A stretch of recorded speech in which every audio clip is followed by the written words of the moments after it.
Bonjour tout le monde, bienvenue à la Société des Jeux. On se retrouve aujourd'hui pour notre revue d'actualité Kickstarter, mais pas que de Kickstarter. Alors, petite nouveauté de la semaine, j'ajoute des sorties en boutique. On regarde ça à l'instant. Spécial Kickstarter et plus. C'est parti.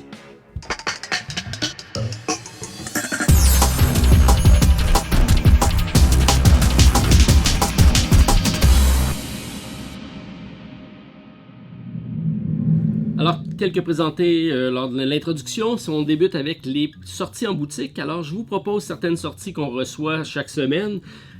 Quelques titres qui ont retenu mon attention, d'autres titres que je suis content de voir arriver ou que j'ai eu la chance d'essayer, et c'est le cas avec le premier qui est Obscurio.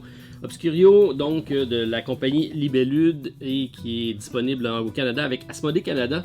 C'est un jeu coopératif de 2 à 8 personnes et on peut dire que c'est le successeur de Mysterium, donc un jeu dans l'univers donc un peu de Dixit où on va communiquer avec des images. On doit donc trouver donc les solutions qui est proposées dans le cas ici par un grimoire. Alors on est à l'intérieur d'une bibliothèque qui plusieurs pièges vont apparaître. On va essayer de se sauver de cet endroit-ci. Et le grimoire va essayer de communiquer avec nous. Ça va être compliqué, il va y avoir des obstacles et c'est ce qui est la beauté du jeu. On a des pièges qui apparaissent. Alors très beau, très belle version 2.0 si on veut de Mysterium, beaucoup plus simple, beaucoup plus fluide.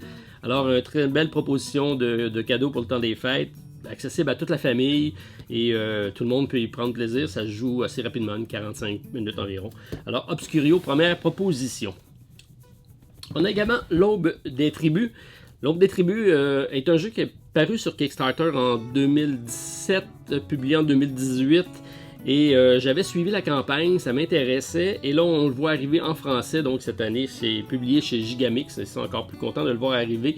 C'est un produit qu'on distribue au Randolph. Alors, c'est un jeu de 2 à 4 joueurs, des parties de 45 minutes là encore. Et c'est un jeu d'introduction, si on veut, assez simple, de placement d'ouvriers, contrôle de territoire. Alors on est donc chef de tribu, on va devoir guider notre tribu et explorer le territoire pour trouver des ressources, faire face aux dangers de la préhistoire avec des mammouths, des tigres et tout ça. Alors assez intéressant comme thématique, j'aime beaucoup. Les illustrations sont très belles et en plus là c'est disponible en français. Alors on va découvrir ça très prochainement. 2-4, peut-être un challenge solo, on va regarder ça. Celui-ci se passe de présentation, Wingspan. Celui-là, tout le monde se l'a arraché, il était discontinué ou difficile à trouver en français, de retour sur les tablettes. Alors si vous n'avez pas déjà votre copie et que vous en voulez une, c'est le temps maintenant de courir à votre boutique, aller le chercher ou le réserver. Alors, excellent jeu, probablement le jeu de l'année, on regarde ça, un top 10 peut-être à suivre très prochainement. Aeon's End de New Age. Alors, on a reçu... il n'y a pas tellement longtemps, donc Aeon's End Legacy, qui était le premier Legacy dans l'univers de Aeon's End. Probablement un des meilleurs deck building au niveau balancement de jeu, toujours fini à peu près avec la dernière main de carte, à savoir si ça passe ou ça casse. Celui-ci, je pourrais dire que c'est pratiquement l'introduction. Commencez par celui-ci si vous voulez découvrir l'univers de Aeon's End. Et celui-ci se fait... donc c'est le dernier Kickstarter qui est reçu. C'est dans la même mécanique, mais là on a différentes enveloppes. C'est pas tout à fait un legacy, mais on va débloquer quand même certaines choses. Ça aussi c'est assez intriguant et comme c'est un de mes préférés, alors on additionne ça à la liste également. J'en ai sorti un ici. Un des premiers Kickstarter que j'ai couvert avec DA Games. Et donc on parle ici de Light Hunter, Bataillon of Darkness. Ici, Ephemeris, qui était leur deuxième jeu, je crois, qu'on n'a toujours pas déballé, mais que je devrais vous présenter sous peu. On a un Kickstarter présentement qui est en cours avec l'extension, donc deuxième extension pour le Light Hunter, et on rajoute différents personnages qui vont augmenter la rejouabilité. Je crois qu'il y a 8 nouveaux personnages qui s'additionnent, alors fort intéressant. C'est un jeu donc de 2 à 8 joueurs, 10 ans et plus, des parties très rapides d'une quinzaine à 20 minutes. C'est quoi également qu'on peut sortir très rapidement, il n'y a vraiment pas beaucoup de règles et par contre il y a une très belle stratégie de collaboration en équipe, c'est vraiment un très bon jeu d'équipe. Alors c'est ce qui en fait sa force et on a essayé d'agencer les différents personnages pour que ça fonctionne bien. Et bien heureux de voir arriver des nouveaux personnages parce que c'est ce qui augmente, on veut, sur la rejouabilité en essayant les différentes combinaisons. Alors ça va être très intéressant de découvrir ça. Donc je vous invite à aller voir la campagne Kickstarter présentement en cours, et si vous n'avez pas déjà le jeu, c'est le temps de vous le procurer, soit l'extension, soit le jeu de base, et c'est vraiment abordable comme jeu. Alors l'extension se nomme The Wind of the Dunes and Tide of Atlantis, donc 2 univers dans lesquels on va évoluer. C'est de 8 à 36 euros selon si on prend le all-in.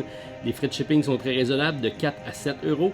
C'est un 2 à 8 joueurs, des parties de 15 à 20 minutes. On a 8 nouveaux héros, un nouveau mode de jeu. C'est disponible en version française. On aime la stratégie d'équipe, le jeu rapide, l'accessibilité et un jeu très abordable. On aime moins la distance entre le Canada et la France. On aurait aimé être présent pour l'avoir plus rapidement. Et donc, résultat, c'est si vous cherchez un bon jeu de cartes simple mais très tactique, c'est un excellent choix. Alors, on vous propose d'aller voir la campagne de Light Hunter Battalion of Darkness. Si on regarde, avant de faire le suivi des nouveaux projets, puisque j'ai reçu aucun nouveau Kickstarter cette semaine, par contre, on a 2 nouvelles contributions, et on a, même je pourrais dire 3, et on a également 3 projets qu'on va surveiller dans la semaine qui arrive. On va tout de suite en parler parce qu'on vous en avait glissé un mot la semaine dernière, mais j'ai eu la chance d'en essayer un de ceux-là. Donc le 23 septembre arrive The Edge of Darkness. Donc c'est le jeu de cartes de card sleeving de la compagnie AEG. J'ai eu la chance de l'essayer en compagnie de David, entre autres, au Delirium. C'est un univers que j'aime beaucoup. On a vraiment fait en sorte le jeu beaucoup plus gamer, si on veut, avec une tour, un petit peu avec des cubes à la Clank. On va se faire attaquer, on a différents monstres, on a des emplacements. Ce qui est génial dans le jeu, c'est qu'on a vraiment une grosse rejouabilité par le nombre d'emplacements de jeu qu'on va pouvoir changer. Mais on a au-dessus d'une vingtaine dans la boîte, alors on a un gros mix à faire avec ça. Et en plus, l'extension arrive sur Kickstarter le 23 septembre. On parle ici de Cliff of Cold Harbor. Alors, bien hâte de découvrir cette extension-ci. J'ai pas pris la première version. Le jeu est assez dispendieux, mais je vous dis, le matériel est vraiment superbe et vraiment une grosse boîte bien remplie. Ça vaut la peine. On va regarder ça de près 23 septembre prochain. Alors, j'ai eu également la chance d'essayer un autre jeu qui arrive sur Kickstarter la semaine prochaine. On parle du 24 septembre prochain et j'ai nommé Time of Legions, Destiny de la compagnie Lucky Duck Games. Vraiment un coup de cœur découverte dans ce cas-ci, et un gros jeu d'aventure, d'exploration, plus gamer que je croyais. On arrive ici avec un jeu qui est co-édité, une collaboration avec Mythic Games, et on recroise l'univers de Jeanne d'Arc. Donc on va pouvoir prendre les personnages de Jeanne d'Arc et y jouer éventuellement à ce jeu-ci. Alors très très intriguant. On en a fait une partie d'introduction qui a duré quand même 3 heures, je vous dirais, à 2 joueurs. C'est un jeu de 1 à 3 joueurs. C'est pas un coopératif, on va par contre faire évoluer l'histoire ensemble, fort intéressant, bien amené au niveau de la partie, parce que le joueur adverse, on va l'écouter jouer parce qu'il va dévoiler certaines parties de notre histoire, qui n'est pas nécessairement au courant, mais que nous, ça va nous aider et vice versa. Donc j'aime beaucoup cette dynamique-là. Et tout ça se joue avec une application, encore une fois, et là on mélange toutes sortes de jeux et on y va dans le gros. Donc je pourrais le comparer à un 7e continent, rien de moins, qui est croisé avec le Seigneur des Anneaux, la Terre du Milieu, pour le mode exploration. Et tout ça avec la dynamique donc des cartes qu'on peut scanner à la Chronicle of Crime. Donc ça en fait un jeu vraiment de toute beauté. C'est sûr et certain que je vais être présent avec la campagne, donc j'imagine que vous êtes curieux. Je vous invite à inscrire la date, 24 septembre prochain. Ça risque d'être un gros jeu. Dernier 1er novembre, il y en a qui ont commencé à le recevoir, mais ça c'est pas sur Kickstarter, c'est en boutique. C'est Tapestry de Stonemaier Games. Il y en a qui ont eu la chance de l'essayer, c'est pas mon cas, donc ça arrive dans les prochaines semaines. On a bien hâte de recevoir ça et vous en glissez un mot. Si on regarde au niveau des campagnes qu'on a contribuées, donc comme je vous ai dit, 3 nouvelles contributions. Alors on a The Isofarian Guard, c'est un backbuilding avec des chips de poker, donc je ne pouvais pas passer à côté. Ça me fait beaucoup penser à Chip Theory Games avec Too Many Bones, mais un univers complètement différent. Pas de dés. On parle de backbuilding au lieu de deck building. Ça aussi, c'est intéressant. Alors, c'est un storytelling. Par contre, c'est juste en anglais. Mais esthétique très belle. Et comme la mécanique est un peu nouvelle, je voulais explorer ça. On en a fait un achat retailer au pub. Alors, si vous êtes intéressé, vous me laissez votre nom.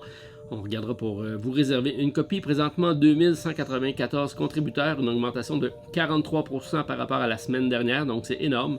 192 000 $ d'accumulé, une campagne qui se termine le 3 octobre prochain. Un jeu disponible à partir de 79 $ US plus 20 à 25 $ de shipping. Un jeu de 1 à 2 joueurs. C'est de 45 à 90 minutes par épisode. C'est un storytelling narratif. On a même la possibilité de l'avoir avec des voix. Ça, c'est assez intéressant. Par contre, c'est juste en anglais. Alors, on regarde ça. Présentement, 11 stretch goals et des stretch goals intéressants avec des decks de cartes complètes, 55 cartes. Donc, ça risque d'être très, très intéressant. On aime beaucoup le backbuilding avec les jetons de poker, le solo, le co-op, l'histoire narrative avec les voix, les illustrations et un jeu qui nous semble quand même relativement simple. On aime moins version anglaise seulement pour un narratif, donc c'est pas à la portée de tous. Mais j'en ai fait mon coup de cœur de la semaine dernière, alors je vous invite à aller voir pour plus de détails. Mais donc on a confirmé l'achat retailer qui sera disponible au Randolph du Centropolis. On a également acheté pour le Randolph Half True, qui est donc un jeu questionnaire de deux grosses pointures. On parle ici de Richard Garfield et de Ken Jennings, donc une collaboration entre un maître du jeu questionnaire et un maître du jeu de cartes. Alors on va voir qu'est-ce que ça va faire, mais une grosse campagne, ça a terminé avec 8885 contributeurs, 434 000 $ d'accumulés. La campagne s'est terminée le 20 septembre dernier. Jeu disponible à partir de 30 $ US, mais il y avait 25 $ de shipping. On en a pris quand même 2 exemplaires pour le pub. Alors, c'est un jeu questionnaire où on a 6 choix de réponses, 3 vraies, 3 fausses, mais c'est toutes des demi-vérités, des demi-mensonges. On a croisé toutes les réponses, alors ça devient compliqué pour ça. Alors, je vous invite peut-être à venir challenger nos animateurs au pub. C'est peut-être une bonne façon donc de découvrir la place. Alors, ça sera disponible chez nous au Randolph du Centropolis. Dernière collaboration, je vous ai parlé la semaine dernière également de Nunami, jeu Inuit, donc probablement du village le plus au nord de la province de Québec. Et j'ai eu la chance de correspondre avec Thomas C, qui est l'auteur du jeu. Et par grand hasard, il était à Montréal cette semaine, alors j'en ai profité ce vendredi pour le rencontrer. Alors je vous en fais un petit extrait présentement.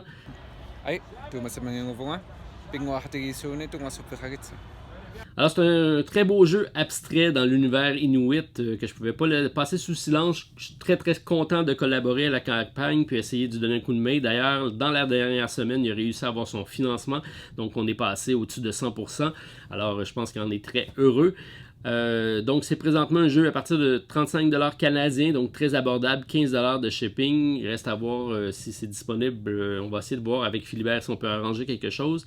488 contributeurs, une augmentation de 63% cette semaine, donc on va penser qu'on y est pour quelque chose. 25 000 $ d'accumulé, 9 octobre, la fin de la campagne. C'est un jeu de 2 à 4 joueurs, 15 minutes, un jeu abstrait de stratégie. On aime beaucoup l'aspect zen en harmonie avec la nature et la culture inuit. On aime moins peut-être le manque de visibilité, c'est ce qu'on avait dit, mais je pense qu'on lui a donné un coup de main là-dessus. Et on va regarder au niveau de la distribution si on peut l'aider. Mais nous, on a confirmé donc des achats également du jeu. Alors ça sera disponible en jeu découverte également au Randolph du Centropolis. On regarde rapidement les jeux qu'on a eu sur notre liste de suivi. Ceux qui sont restés sur notre liste, est-ce qu'on risque peut-être de contribuer avant la fin de la campagne? Je vous invite à aller voir la vidéo précédente si vous voulez plus de détails, mais rapidement, on y va avec Windward, donc de la compagnie Eldorado Games. C'est un jeu qui ressemble un peu à Turbulence, mais comme on n'a pas eu la chance de l'acheter ici, on suit la campagne avec celui-ci. On aime bien la compagnie Eldorado. 3010 contributeurs, une augmentation de 28%, 212 000 $ d'accumulé, une campagne qui se termine le 22 septembre prochain, disponible à partir de 54 $ US plus 18 $ de shipping. C'est de 1 à 4 joueurs, des parties de 45 à 75 minutes. Alors on aime la qualité de l'éditeur, la simplicité du jeu accessible, le vent stellaire et l'artistique du jeu. On aime moins l'affrontement de type Take That, la version anglaise seulement, et la similitude peut-être avec Turbulence pour ceux qui ont eu la chance de l'acheter. Donc, résultat, on attend encore, il reste un jour à la campagne. Je sais que Guillaume, mon associé au pub, était intéressé. Alors Guillaume, est-ce qu'on back ou pas? À toi de me le dire. On continue avec Moonraker, une nouvelle compagnie. On parle ici de 4 studios. Une compagnie de Nashville qui en a son premier projet, mais une très belle campagne de marketing. Plus que 4282 contributeurs sont présents. Une progression de 20% par rapport à la semaine dernière. 362 000 d'accumulé. Une campagne qui se termine le 1er octobre prochain. C'est à partir de 55 US et par contre un shipping un peu cher à 22 De 1 à 5 joueurs, des parties de 60 à 120 minutes. On parle d'un deck building, de négociation d'alliances temporaires, de gestion de main et de points d'action. On aime le solo, le thème. On aime moins le prix du shipping, assurément très élevé, et un premier projet pour cette compagnie-ci. L'artistique me laisse ni chaud ni froid également, donc moins ma tasse de thé, mais ça peut être une bonne mécanique quand même. Alors résultat, on attend toujours, on regarde l'évolution de la campagne et on est présent à hauteur de 55%, donc on laisse regarder, on laisse voir si on est présent pour la fin de la campagne. On a également Solar Storm qu'on vous a présenté il y a 2 semaines. J'en ai fait un petit coup de cœur, c'est un jeu très simple de survie à l'intérieur d'un vaisseau qui tombe en panne. On doit réparer tout ça avant de subir trop de dommages au vaisseau et d'exploser. Petit jeu simple, abordable, on parle de 1 à 4 joueurs, à partir de 30 à 60 minutes.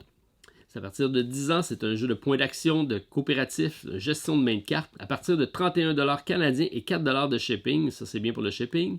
C'est présentement 1562 contributeurs, une progression de 27%, 46 000 $ d'accumulé et une campagne qui se termine le 3 octobre prochain. On aime un jeu conçu spécifiquement pour le solo et le co-op. Le prix du transport très abordable, la simplicité du jeu et la rapidité du jeu. La thématique qui semble bien présente et la tension également palpable au cours de chaque tour de jeu. On aime moins pas de VF, mais très peu de texte au niveau des cartes, donc ça peut être très accessible quand même. Résultat, on aime beaucoup, on a une possibilité d'aller à un retailer là-dessus, alors si ça vous intéresse, si c'est un jeu que vous pensez vouloir vous procurer, peut-être me le dire et on en fera l'achat groupé pour le Randolph et on vous réservera une copie. On vous a présenté également la semaine dernière Aeon's, non pas Aeon's End, mais bien Aeon's Trépasse Odyssée.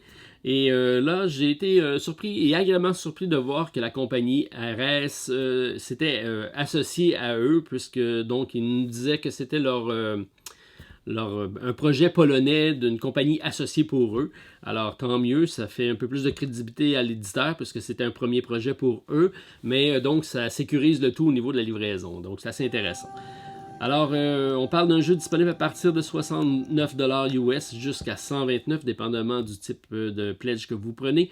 30 à 35 $ de livraison. Présentement, 6704 contributeurs pour une progression de 11%.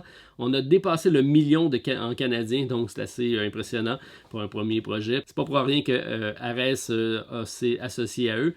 Disponible jusqu'au 30 septembre prochain, c'est de 1 à 4 joueurs, une campagne solo ou coopérative. C'est des parties de 90 minutes qui devraient totaliser plus de 200 heures de jeu. Donc c'est un gros jeu à grand déploiement. On parle d'une campagne rapide par contre. Le Kickstarter va terminer assez rapidement. On aime beaucoup la map cachée numérotée, l'artistique du jeu, l'application optionnelle et la chaîne de choix qui risque de modifier l'histoire.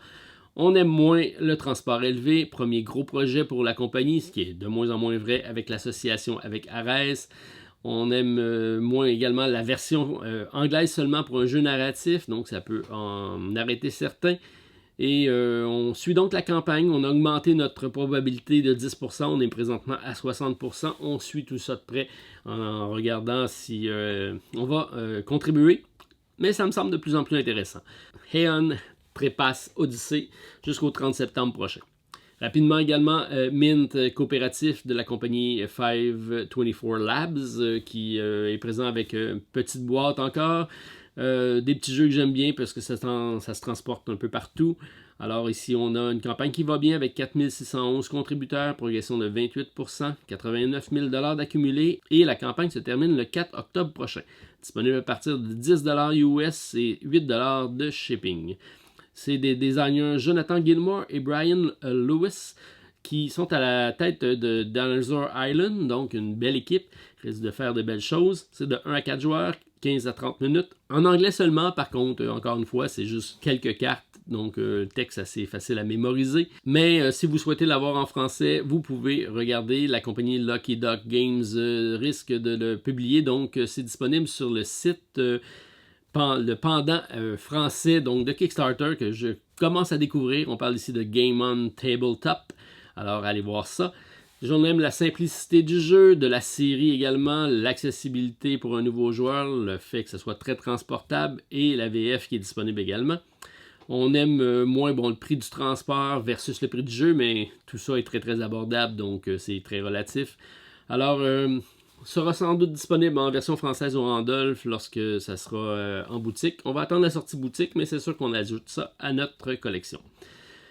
Finalement, on a Nouvelle-France qui est toujours sur Kickstarter, donc on en parle puisque nos amis de Jack Bro et le concepteur Jacques-Dominique Landry, on a eu la chance de le rencontrer également au Delirium. On a exploré certaines facettes de la partie solo, donc c'est toujours en développement. Je pense pas qu'il y ait fait encore de publication là-dessus, mais ça ne serait tardé. J'espère que ça suivra avant la fin de la campagne Kickstarter. Puisque la campagne va en avoir de besoin, présentement, on a seulement 309 contributeurs, on est à peine à 40% de financement. C'est un jeu abstrait de bois avec beaucoup de composantes assez dispendieuses avec la neige et tout ça. C'est sûr que ça en fait un jeu un peu dispendieux, mais ça en fait une belle pièce de collection. Alors, si vous voulez regarder ça, je vous invite à aller jeter un coup d'œil à la campagne. C'est disponible en version française, 45 à 60 minutes. C'est un jeu de construction de cubes de bois avec une thématique de la Nouvelle-France et de construction de bâtiments. Une compétition contre la neige, et nous, on connaît ça, la neige au Québec. Alors, on aime beaucoup les cubes en bois, le jeu abstrait, mais la thématique représente l'éditeur québécois. On aime moins l'absence de solo pour l'instant, mais ça ne serait tardé. Alors, bien hâte de voir si on va atteindre l'objectif de 100% de financement avant la fin de la campagne, qui est le 10 octobre prochain. Alors, allez jeter un coup d'œil là-dessus. Ça complète donc la présentation des jeux qui étaient sur notre liste de suivi. On a beaucoup de choses encore cette semaine, avec l'ajout des sorties en boutique, l'ajout des nouvelles contributions, ce qu'on suit sur le projet, ce qui s'en vient la semaine prochaine, bref, grosse semaine. Je vous invite à suivre le reste de la vidéo pour voir ce qui s'est ajouté sur notre liste de suivi cette semaine. On se revoit la semaine prochaine pour une autre vidéo. Salut tout le monde! Et on commence notre liste de suivi avec le jeu Everdale, l'extension Spire Quest and Belfair de la compagnie Starling Game. Une forte première semaine avec 7024 contributeurs, plus de 813 000 d'accumulés. Une campagne qui se termine le 3 octobre prochain. Disponible à partir de 25 US jusqu'à 64. Et encore mieux, on peut se procurer la version française du jeu de base avec la première extension qui est Pearl Brooks pour 104 US plus 18 de shipping.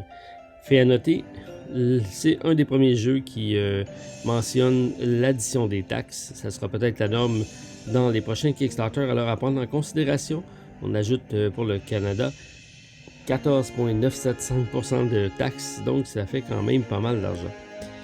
L'extension Spire Quest nous additionne 42 cartes de découverte de nouveaux types de travailleurs, 24 nouvelles maps à explorer et 12 cartes de température.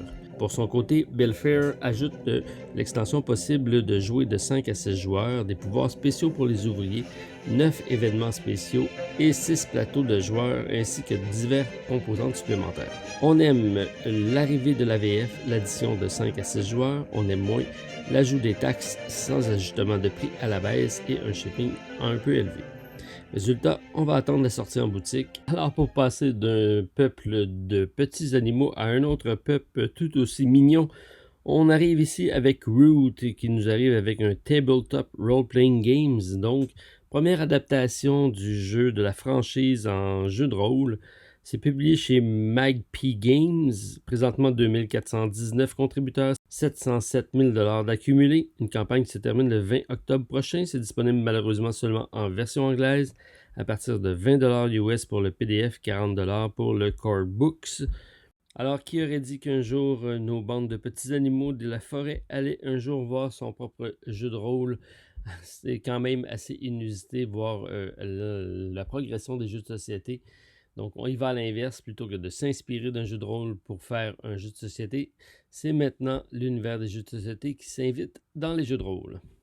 Alors, si on change complètement de registre, on y va avec le science-fiction, avec Godspeed qui nous amène dans l'univers de l'exploration spatiale. La compagnie Pandasaurus Games, qui sont à la tête de Dinosaur Island, nous propose un nouveau jeu qui semble bien plaire. Plus que 1793 contributeurs sont présents, 182 000 $ d'accumulé. Une campagne qui se termine le 19 octobre prochain. Disponible à partir de 70 $ US plus un maximum de 20 $ US pour le shipping. Le coût n'est pas encore déterminé. Alors, la course aux étoiles est un mensonge. Découvrez pourquoi avec Godspeed ou La vitesse de Dieu. Un jeu de colonisation extraterrestre pour 2 à 5 joueurs, des parties de 60 à 90 minutes. C'est un placement d'ouvriers avec une grande interaction entre les joueurs. On aime la compagnie à la tête de Dinosaur Island, le thème de l'espace à la mode. On aime moins pas de solo, version anglaise seulement, avec un jeu un peu cher. Résultat, on attend de voir l'évolution de la campagne avec une possibilité de 50% présentement. On regarde la campagne de Godspeed jusqu'au 19 octobre prochain. Et on poursuit avec l'ajout d'un titre qui nous arrive avec une extension, mais que j'ai pas à ma collection, qui m'intéresse fortement. On parle de Detective City of Angel, la nouvelle extension de la compagnie Agi Porfirio. Présentement, 2116 contributeurs, 175 000 $ d'accumulé. Une campagne qui se termine le 8 octobre prochain. Disponible à partir de 35 $ US plus 18 $ de shipping. Alors, on peut également se procurer le jeu de base. C'est de 1 à 5 joueurs, des parties de 30 à 150 minutes. Difficulté moyenne de 2.55 sur 5 sur BGG. On parle d'un jeu qui a obtenu le Seal of Excellence de Dice Tower, donc quand même bien apprécié du public. C'est un jeu d'enquête, de points d'action avec piste de temps. Detective City of Angel est un jeu sombre et violent des années 40 à Los Angeles. C'est un jeu de mystère et de déception, d'enquête pour 1 à 5 joueurs. La plupart des joueurs vont se mettre à la place de détective des homicides à Los Angeles, avide de gloire et prêt à faire tout ce qu'il faut en leur pouvoir pour clore les affaires avec succès. Mais cela implique d'intimider des suspects, de cacher des preuves, d'engager des mouchards sur leur propre caméra détective. On aime les illustrations de Vincent Dutray, le solo disponible. On aime moins le jeu narratif en anglais seulement. Alors, résultat, achat probablement de la boîte de base pour voir l'évolution du jeu. C'est un jeu qui m'intrigue fortement. Il me semble dans mes cordes. On regarde ça de près avec Detective City of Angel. Et on poursuit avec Manchukuo de la compagnie Panda Production. Maintenant abonné à la chaîne, et c'est eux qui nous avaient proposé Onimaru, qu'on a pris en version retailer. Présentement, 645 contributeurs, plus de 62 000 $ d'accumulé, pour une campagne qui se termine le 11 octobre prochain, disponible à partir de 49 $ US plus 15 $ de shipping. C'est un jeu de 1 à 4 joueurs, des parties de 60 à 90 minutes, 14 ans et plus. C'est un placement d'ouvriers unique. Encore, vous allez dire, alors reste à voir en quoi il est unique. On doit réparer des structures, aider les familles, entraîner des étudiants pour combattre contre l'occupation. C'est un jeu d'histoire, donc c'est un volet historique, ça c'est bien. C'est un placement d'ouvriers pour 1 à 4 mètres. On aime le thème historique réel, le solo, le plateau modulaire, l'artistique et le prix. On aime moins version anglaise seulement, mais peu de texte, donc ça peut être accessible. L'originalité reste à prouver. Résultat, on va investiguer le sujet. Présentement, soit 25% de probabilité pour y aller avec Manchukuo.